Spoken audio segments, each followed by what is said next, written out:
மாகாணத்தில் ஏன் எல்லாரும் பார்க்குறீங்க. அது ஒரு சின்ன அந்த மகாலயன்ற அன்னை மகாலயத்தில் சீலை வெளிமாடுன்னு சொல்லுவாங்க. அவங்க சம்சாரத்தொட்டு நம்பரை கொஞ்சம் வாங்கிட்டாங்க. அப்படி இல்லாட்டி ப்ளீஸ் எனக்காக இந்த வீடியோவை கொண்டு போய்ட்டு அவங்கள்ட்ட காமிங்க. சரியா? இங்கே பாரு வெளிமாடு தம்பி, நீலாம் என்ன நினச்சிக்கிட்டு இருக்கீங்க? நான் பைத்தியக்காரின்னு சேர்ந்து ஃபோன் பண்ண உனக்கு நான் ஃபோன் எடுத்து ஆன்சர் பண்ணேனாது. ஏன்டா இந்த மாதிரி தில்லுமுள் பண்ணுறீங்க? ஏன் இந்த மாதிரி தில்லுமுள் பண்ணிக்கிட்டு இருக்கீங்க? நீலாம் உண்மையுமே பொட்டையே நான் கேட்குறேன்.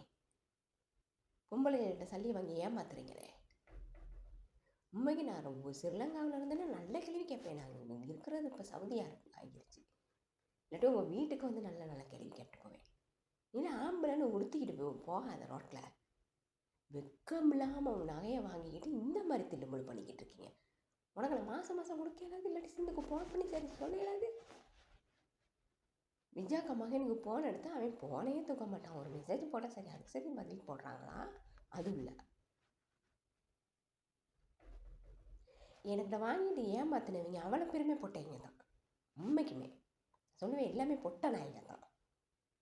பொம்பளை இவ்வளோ கஷ்டப்பட்டு உழைச்சி எவங்கிட்ட சரி ஒருத்தங்கிட்ட ₹1 சல்லி கை நீட்டி வாங்கியிருக்கேனா? எவங்கிட்ட சரி ஒருத்தங்கிட்ட வாங்கியிருக்கேனா? இல்லை ஊரில் இருக்க ராணுவத்தையில் யார்கிட்ட சரி கேளுங்க. நான் கடைப்பட்டிருக்கேன், நான் கடை வாங்கியிருக்கேன். நானும் நல்ல குணத்தில் சொல்லி பார்த்துட்டேன், தம்பி காசை மாதம் 10,000 போடுன்ட்டு.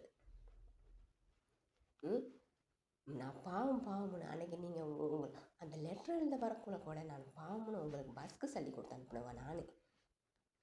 அப்படி செஞ்சுக்கிட்டு இருக்கக்குள்ள உனக்கெல்லாம் என்ன கேடு காலமா சல்லியை வாங்கினது கொடுக்குறதுக்கு? 4-5 புள்ள பெற்றுக்கிட்டீங்க. நான் சொன்னேன்னா சும்மா இருக்கேலாமா பிள்ளைய பெற்றுக்கிட்டதுக்கு நான் என்ன பண்ணுறது? நான் சொன்னேன் உனக்கிட்ட 4-5 பிள்ளைய பண்ணேன். ஒழுங்கு மரியாதையாக சொல்லிட்டேன். சரியா? என்னோட சல்லியை கொடுக்க பாரு. தயவு செஞ்சு இந்த டிக்டாக்கை பார்க்குறவங்க ராணுவத்தையில் ப்ளீஸ் உங்களுக்கு புண்ணியமாக போங்க. இந்த வீடியோவை வந்து அந்த சுப்பையனை மகள்கிட்ட காமி. அப்படியும் சுப்பையனை மகன் யாருன்னு தெரியாட்டி உங்களுக்கு ரஜினிகாந்த் தெரியுமா? ரஜினிகாந்த்னு சொன்னால் யாருக்குமே தெரியாமல் இருக்காது. தெரியும், பாலனை மகன் ரஜினிகாந்த் இருக்காரு. சரியா? அந்த பொடியை என்கிட்ட சொல்லி இந்த மாதிரி நான்